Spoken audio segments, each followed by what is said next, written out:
جو داد کے، نان کے، پھپھییں، خالائیں اور دیگر چچا وغیرہ وہ تمہارے فیصل آباد میں ہی رہتے ہیں.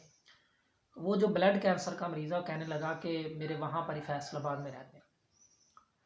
اس صاحب نے کہا کہ تم ایسا کرو، میری بات پہ عمل کرو گے؟ اس نے کہا کہ میں ضرور عمل کروں گا. کہا کہ تمہیں 20 سال ہو گئے ہیں وہاں پر گئے، پیچھے تم نے ان کی خبر تک نہیں لی. تم ایسا کرو 20 دن وہاں پر جاؤ اور گزارو، ان کی خوب خدمت کرو. اپنے چاچا جو ہیں، پھپھییں، خالائیں یا داد کے، نان کے، ان کی خوب خدمت کرو.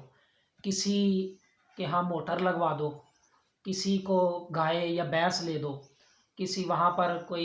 وہاں پر کسی غریب کی مدد کر دو اپنے رشتہ دار کی، کسی کو کاروبار میں پیسے دے دو تاکہ اس کا کاروبار چل جائے. یعنی یوں اس طرح ان کی خوب خدمت کرو، 20 دن وہاں پر لگا کے پھر میرے پاس آنا. چنانچہ وہ صاحب کہتے ہیں کہ میں نے اس کو جب یہ کہا تو وہ آدمی جو کافی بڑا کاروبار بزنس مین تھا وہ فیصل آباد میں چلا گیا. 20 دن اس نے وہاں پر گزارے، خوب خدمت کی، ان کے اندر رچ بس گیا اپنے رشتہ داروں کے اندر. اس کو یہ احساس تک نہیں ہوا کہ میں بڑا آدمی ہوں، تگڑا آدمی ہوں اور یہ غریب ہے. وہ سب کچھ بھول گیا، بہت خدمت کی. وہ کہتے ہیں، صاحب کہتے ہیں کہ جب وہ 20 دن کے بعد میرے پاس آیا تو میں نے اس کو کہا کہ اب تم ایسا کرو کہ میڈیکل رپورٹ، جو رپورٹیں وہ کروا کے آؤ، میرے پاس چیک کروا کے آؤ کہ تمہیں کوئی بیماری ہے کہ نہیں. وہ جو بلڈ کینسر کا مریض ہے وہ کہنے لگا کہ میں جاتا ہوں، میں نے رپورٹیں وغیرہ کروائیں تو رپورٹیں بالکل کلیئر آئیں، اس میں کوئی بیماری کا نام و نشان تک نہیں تھا. وہ کہنے لگا کہ جب میں نے آ کر صاحب کو بتائیں تو میں ان کے پاؤں پکڑ لیے اور رونے لگ پڑا کہ اتنا اللہ پاک نے کرم کیا کہ میری جو ساری بیماری ہیں بلڈ کینسر کے علاوہ بھی وہ ساری ختم ہو چکی ہیں. اللہ اکبر. وہ صاحب کہنے لگے کہ میں بھی ان کی یہ بات سن کر اور میڈیکل رپورٹیں سن کر میری آنکھوں سے آنسو نکل پڑے، اور میں نے ان کو پھر بتایا کہ صلہ رحمی کی اہمیت کیا ہے. تو ناظرین کرام، یہ تھا ایک واقعہ، اور اس میں سبق ہے ہمارے لیے کہ ہم اگر چاہتے ہیں کہ ہماری پریشانیاں، مصیبتیں اور دیگر ٹینشنیں ختم ہوں تو ہمیں چاہیے کہ ہم اپنے رشتہ داروں کے ساتھ اچھا سلوک کریں، ان کے ساتھ ہمدردی کریں، ان کے پاس جائیں، ان کے پاس بیٹھیں. چلیں دینے کے لیے، مدد کرنے کے لیے کچھ نہیں ہے تو کم از کم اتنا تو ہم ان کے پاس جائیں، ان کے حالات احوال سنیں، ان کی طبیعت کا پوچھیں کیسے حالات گزر رہے ہیں. اتنے سے آدمی کو تسلی مل جاتی.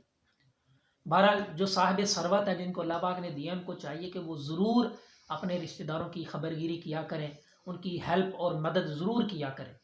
اور یقین مانیے، آپ یہ آزما لیں کہ آپ میں سے کوئی پریشان ہے، کوئی مصیبتوں میں رچا بسا ہے اور بیماریاں جان نہیں چھوڑ رہی، تو آپ اپنے جو غریب رشتہ دار ہیں، چاچے ہیں، پھپھیے ہیں، خالائیں ہیں، داد کے ہیں، نان کے ہیں، ان میں سے نظر دہرائیں. جو غریب ہے، ماڑا ہے، اس کی خوشی کا باعث بنیں، اس کی مدد کریں کسی بھی طریقے سے. اللہ پاک کی رحمت سے دنوں میں آپ کی پریشانیاں، بیماریاں دور ہو جائیں. اور یہ کیوں نہ ہوگی؟ حدیث میں حضور جان عالم صلی اللہ علیہ وسلم نے ارشاد فرمایا کہ اگر تم چاہتے ہو کہ تمہارے رزق میں وسعت کی جائے، تمہارا رزق کشادہ کیا جائے اور تمہاری عمر لمبی ہو، تو حضور علیہ السلام نے فرمایا تم رشتہ داروں کے ساتھ اچھا سلوک کرو، صلہ رحمی کرو. اللہ اکبر. اب اس سے بڑھ کر اور نسخہ کیا ہو سکتا ہے؟ دو ہی تو چیزیں جو آدمی چاہتا ہے، مرتے دم تک یہی اس کی خواہش ہوتی ہے آدمی کی. ایک کیا کہ میرے رزق میں برکت ہو، میرا رزق اور بڑھے، اس میں وسعت ہو، کشادگی ہو. اور دوسری چیز جو آدمی چاہتا ہے کہ میری عمر میں برکت ہو، مجھے لمبی عمر دی جائے. تو یہ تو فارمولہ نبی پاک علیہ السلام نے آج سے تقریباً 1400 سال پہلے بیان کر دیا کہ اگر تم چاہتے ہو کہ تمہارے رزق میں وسعت ہو، برکت ہو، تمہارا رزق بڑھایا جائے اور تمہاری عمر میں زیادتی ہو، لمبی عمر ہو، تو فرمایا تم اپنے رشتہ داروں کے ساتھ اچھا سلوک کرو. اللہ اکبر. ناظرین کرام، یہ تھا آج کی میری ویڈیو کا جو بیان ہے اور واقعہ، اور اس میں جو ہمیں سبق سیکھنے کو ملتا ہے وہ یہی ہے کہ ہم اپنے رشتہ داروں کے ساتھ اچھا سلوک کریں. اللہ پاک کی رحمت سے ہماری پریشانیاں، بیماریاں، تنگ دستیاں سب دور ہو جائیں. اس کی وجہ کیا ہے کہ جب ہم غریبوں کی مدد کرتے ہیں کسی بھی طرح سے، مالی حوالے سے یا کوئی ان کی دوائی لے کر دے دیتے ہیں، ان کو کوئی بھی ان کی پریشانی حل کر دیتے ہیں، تو ان کے دل سے دعائیں نکلتی ہیں، اور جب دعائیں نکلتی ہیں تو بیڑا پار ہو جاتا ہے، پریشانیاں بیماریاں دور ہو جاتی ہیں، اور یہ واقعات شاہد ہے، اور ہم ہیں کہ غفلت کے مارے اس کی طرف توجہ نہیں کرتے، تو اس لیے ہمیں چاہیے کہ ضرور اس کی طرف توجہ کریں، اللہ پاک کی رحمت سے ضرور کرم ہوگا۔ احباب ذوالفقار، اللہ پاک کی بارگاہ میں دعا ہے کہ مولا مجھے بھی اور آپ کو بھی اپنے رشتہ داروں کے ساتھ اچھا سلوک اور صلہ رحمی کرنے کی توفیق عطا فرمائے۔